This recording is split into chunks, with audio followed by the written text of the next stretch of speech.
It's the Powerhouse Woman Show. You're a powerhouse woman, successful, accomplished, but you know the time has come for something else. To pivot, make a shift, or do what you've been putting off for a long time. I'm Monica Pierre, a media entrepreneur, Emmy Award-winning journalist and coach, and I'm on a mission to help you figure out your path forward and create powerful new stories about your life and legacy. There's more ahead.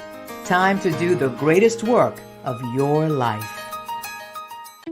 The Powerhouse Woman Show is brought to you by Storymaker Academy. You have a story to tell, and you're the best person to tell it. The Storymaker Academy shows you how. Enrollment now open. To learn more, go to monicapierrepresents.com/academy.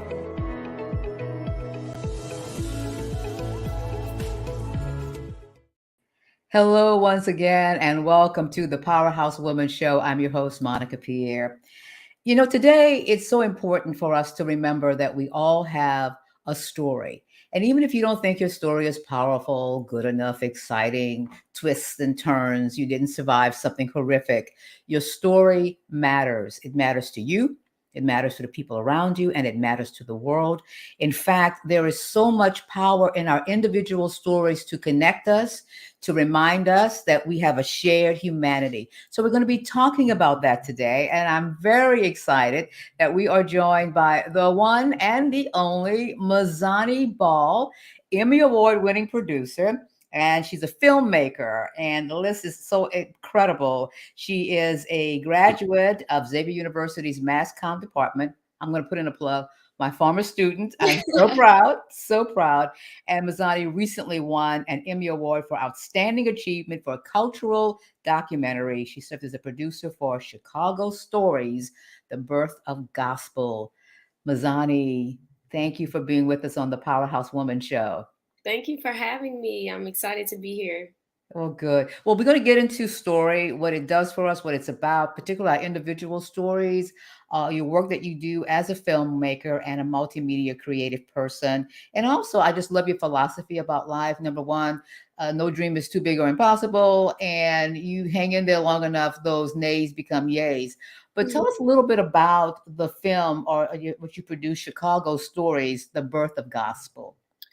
So the film Birth of Gospel really is just recounting the story of the Great Migration and how culture and different aspects of art, such as music, all of these different visual aspects of art come to the North and just kind of explode and is shared all over the world. So the aspect that we mainly focused on was gospel music and the father of gospel music, who is noted as Thomas A. Dorsey, who was a Southern migrant from Atlanta. He was able to kind of create this like inspirational gospel song out of just experiencing immense amount of hurt because his wife had passed away and his child passed away. So Precious Lord, Take My Hand was one of the songs that he made out of that such tragic event. And from there, he really like took gospel to the next level. And those like Southern spirituals that we all known and love was kind of like the foundation for that. So coming to Chicago, it just kind of like morphed into something bigger and better. Right. So what was it like when they called the name of the project that you were associated with? What was that moment like for you? So like that whole time they were like working backwards, and our studio wasn't winning any of the categories at first, and then the category before had won, and so we were all just kind of like super nervous. And when they first called it, I thought it was the other Chicago Stories project that was in the same category. But then when gospel called, I just was like, oh my God, like it didn't hit me at first. And I remember telling the other producer, like, oh my God, we really won. And then I looked across the table and my coworkers were like, go up there, run, run, run. With It that was just stunning red dress that you had on, yes.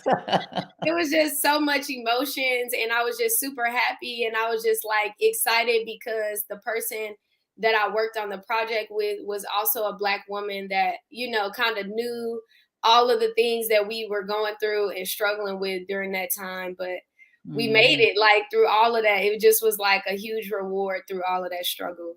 Absolutely. Congratulations once again. Thank As a you. producer and a filmmaker, you're all about stories, right? Absolutely. And as a former news reporter, I still do a talk show. I'm always interested in people's stories, and sometimes they always go to the obvious. This is what I do. This is where I work. This is my title. Mhm. What, in your opinion, as a producer, a filmmaker, and a multimedia creator, what makes story so powerful? I think for me, what makes stories so powerful is really the familiarity of it. I think that when you have a story can be compelling. It can be very captivating. But if there isn't some sort of like humanity or human aspect for people to relate to, is really just a story. And I feel Mm, like so many people try to chase stories and stuff like that. And what I've realized in story making is there is a level of vulnerability that you have to tap into, and you have to put yourself in the story.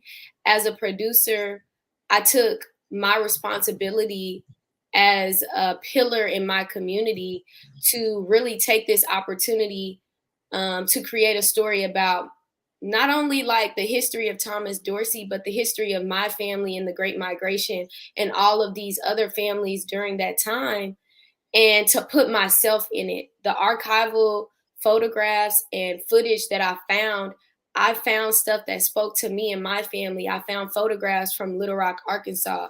I found photographs from New Orleans, Louisiana.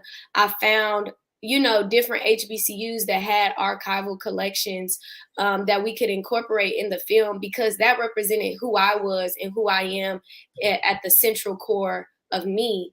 And I feel like when you don't put that aspect of yourself and the person in the film, it kind of falls short and people can't relate to it as much. So I absolutely. always try and put myself in the story, and being able to do that, I feel connected to the characters and the story.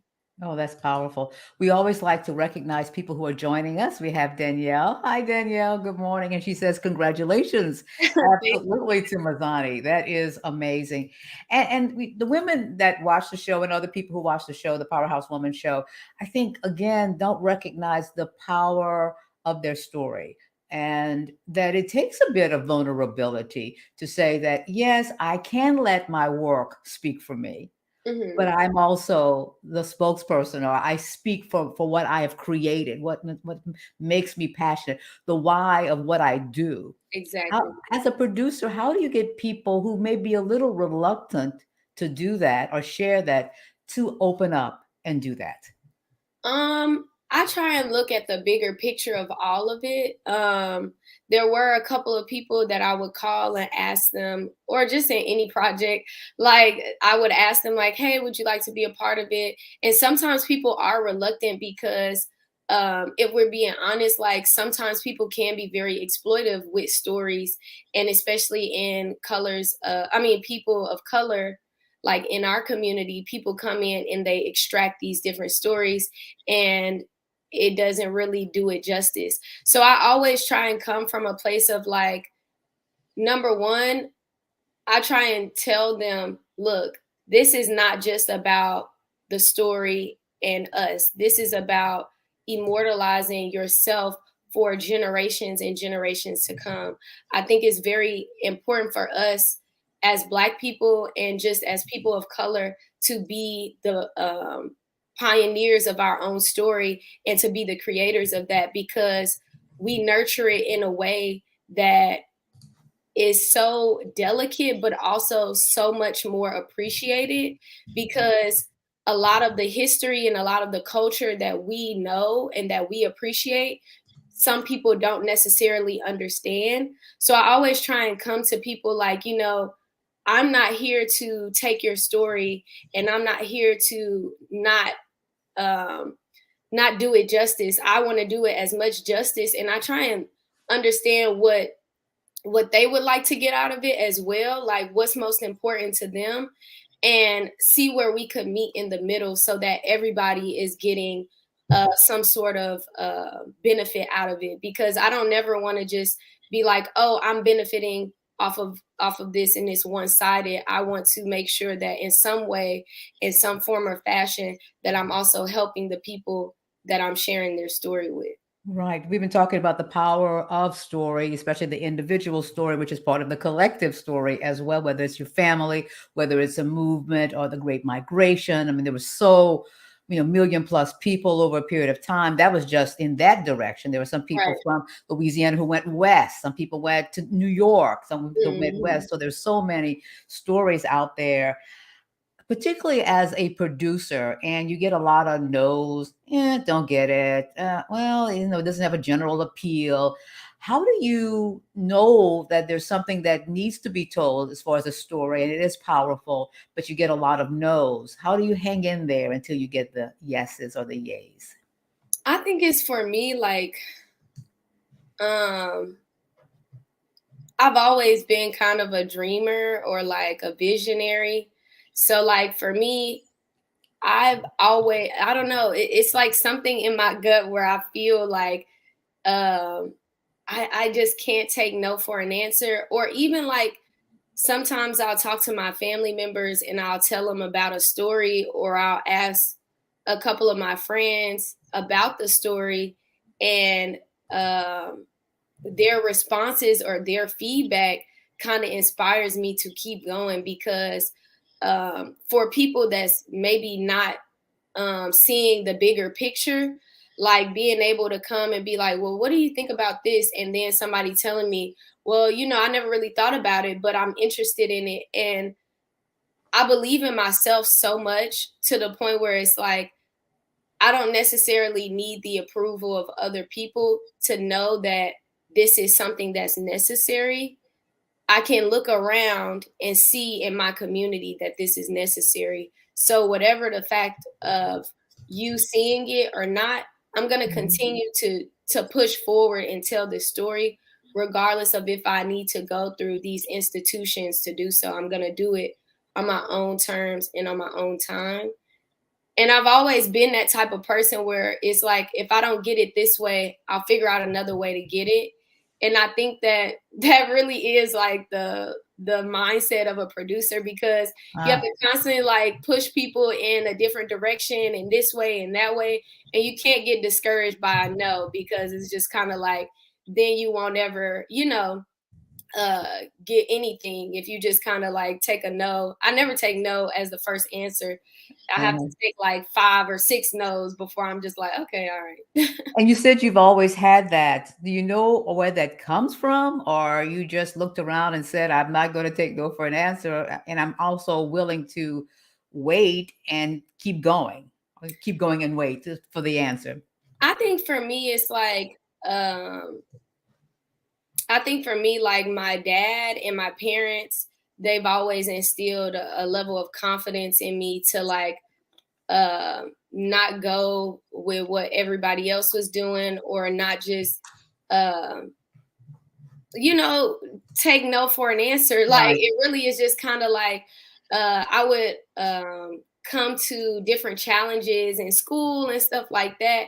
And my dad would always be like, well, figure out another way to do it, or something else. And I think in that, it kind of instilled this sort of idea in me to continue to do things regardless of if there is this great appreciation for it, because I never really felt like I needed to fit in with people, or I needed to do this or do that or by the rules and stuff like that, because my dad was like super huge in the community, and he had to do different things for fundraising, and he had this same sort of mindset. So I feel like I sort of adopted that, and he would always tell me like, do your best. And one day he was like, do you know what I mean by that? And I was like, yeah, do my best. I'm gonna do my best. But he was like, no, I want you to do your best, not the best of other people. Do what is best for you, regardless of what other people may interpret as the best. And so Wow. I feel like for me, I've always taken that as a tool in my adult life.